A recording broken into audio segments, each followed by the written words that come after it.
Welcome, students. So far we have done the three equations of motion.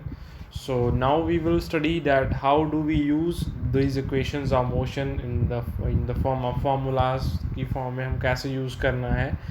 So for that we have taken few examples that are present on the page number 108. First problem is there. First sampler problem, that is example 8.5. इसमें they have given that the train starts from the rest से start हो रही है, means उसकी जो मेरे पास initial velocity है वो ज़ीरो है, and attains the velocity to 72, जो उसकी वेलोसिटी है वो 72 किलोमीटर पर आवर हो जाती है after 5 minutes. 5 minutes means time है जो मेरा, इट इज़ 5 मिनट्स. सो सबसे पहले तो I will convert 72 kilometre per hour into metre per second, and जो मेरा टाइम है मिनट में, इसको भी मैं सेकंड्स में लेके आऊँगा. ऐसा यूनिट्स में ही लूँगा मैं वेलोसिटी और टाइम को. कर लिया कन्वर्ट. उसके बाद what we will do, they are saying that to find out the acceleration we will have to find out in the first part. So for that we will use this formula. इसमें हमने zero लिया है because the body is at rest. Convert भी कर लिया है final velocity को, it is 20 metre per second and time is 300 seconds. तो उसके बाद we will use the formula of the acceleration, that is a is equal to v minus u upon t. हमारे पास यू वी की value पता है, u की पता है, एंड टाइम की, and we will get the acceleration. हमारे पास एक्सेलरेशन आ जाएगा, that is 1/15 metre per second square. Metre per second square इसके यूनिट्स हैं एक्सेलरेशन की. So this is acceleration. अभी next part, let us read what is the next part. जो second part है इसका, that is find the distance travelled by the train for attaining this velocity. Means velocity zero से लेके जो उसकी 72 kilometre per our velocity हुई है, उसके लिए जो उसने डिस्टेंस ट्रैवल किया, कितने डिस्टेंस ट्रैवल करने के बाद 72 हुई है. तो if you look at this, it is something that is related to the distance and velocity. Means position velocity का कोई रिलेशन लगेगा. हमने थर्ड क्वेश्चन में पोजीशन और वेलोसिटी का रिलेशन फाइंड आउट किया था, that was the 2as is equal to v square minus u square. अगर हम देखें तो हमने बहुत कुछ फाइंड आउट भी कर लिया है इस क्वेश्चन से. We have find out the u, हमें पता है, वेलोसिटी पता है, एक्सेलरेशन अभी हमने फाइंड आउट किया है. तो हमारे पास क्या बचता है, ओनली एस. तो एस की वैल्यू हम फाइंड आउट कर सकते हैं by putting the other values which we have just now calculated. तो इसको हम यूज़ कर लेंगे, that is we will simply put here, जो वेलोसिटी है यहाँ पे माइनस यू स्केयर अगर लेता हूँ, यू स्केयर इज़ ज़ीरो, तो उसको मैं कट ही कर देता हूँ यहाँ से. So it will look like this, and after that I will get the answer, that is 3000 meters, 3 kilometers में हमारा आंसर आ जाएगा. Clear. So you will look at the question and आपने एग्जामिन करना है कि आपको दिया क्या है, और उस हिसाब से आप कौन सी इक्वेशन यूज़ कर सकते हो. लाइक हमारे पास इक्वेशन तो ये भी थी, that is S is equal to U T plus half A T square.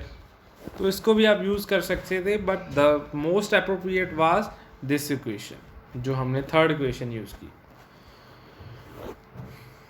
Next is example 8.6. A car accelerates uniformly from 18 to 36 kilometre per hour in 5 seconds. तो first of all you will calculate the acceleration. उसमें simply आपने इनको, जो हमारे पास velocities दी हुई हैं initial and final, उनको metre per second में कन्वर्ट करना है, एंड सिंपली फार्मूला में पुट करके you will get the acceleration.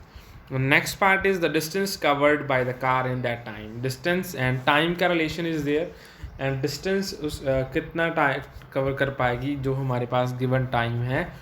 तो उसको हम अगर कैलकुलेट करना चाहते हैं तो we will use distance time relation.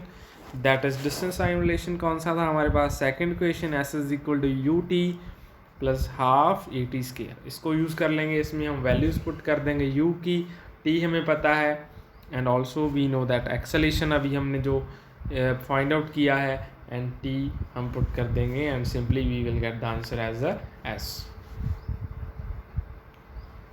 Acceleration find out किया 1 metre square, and after that we calculated जो हमारा डिस्टेंस है वो कैसे आएगा. सिंपली हमने वैल्यूज़ पुट कर दी and we got the answer 37.5 metres. To the car will get 37.5 meters to reach its velocity from 18 to 35 in 5 seconds. तो वो कार 37 meters है वो जो कवर कर लेगी. Clear? So this is how we use these equations. Whereas you can also use that equation, that is a third number equation, and you will get the same results. So you will simply check that which conditions are given and which equation to use in that case. Next is the car applies the brakes and the acceleration क्या है. The brakes applied to the car produces acceleration of 6 meter per second. कोई गाड़ी जा रही है with some speed and उसकी जो velocity है देयर से एक्सेलेरेशन है वो 6 मीटर पर सेकंड से लग रहा है in the opposite direction. Means उसको रोकने की कोशिश कर रही है. दैट इज़ अगर कोई गाड़ी जा रही है इन दिस डायरेक्शन उसको एक्सेलेरेशन लग रहा है that is -6 metre per second square. Minus क्यों लिया है? बिकॉज गाड़ी रुक रही है, अभी आगे जाके रुक जाएगी. Retardation is there. If the car stops in 2 seconds, they are saying time is 2 seconds हमें दिया है. स्टॉप हो जाती है मीन्स फाइनली क्या होगी, उसकी वेलोसिटी 0 हो गई. उसकी कुछ इनिशियल वेलोसिटी थी वो हमें पता नहीं है. तो they are saying calculate the distance travelled by it in that time. The distance time क्या कुछ relation we will have to use to find out this. तो उसका that was s is equal to ut plus half at square. एक तो ये है and other is like अगर हमने दूसरा भी यूज़ करना है तो उसके में भी we will have to find out the u also. So we will उसके लिए we will have to find out s is equal to ut plus half at square. We know t as a time जो हमें दिया है 2 seconds. Acceleration भी पता है and we will have to find out. पहले हम u पता करेंगे उसके बाद उसकी वैल्यू पुट करेंगे इस फॉर्मूला में. Then we will calculate. u कैसे पता करेंगे? वी नो दैट जो एक्सेलेरेशन होता है it is v minus u upon t. हमें पता है टाइम, वेलोसिटी एंड एक्सेलेरेशन पता है. वेलोसिटी दिस इज़ 0 तो उसकी u की वैल्यू पता चल जाएगी हमें यहाँ से. तो we will simply calculate it and उसको कैलकुलेट करके we will get u as 12 metre per second.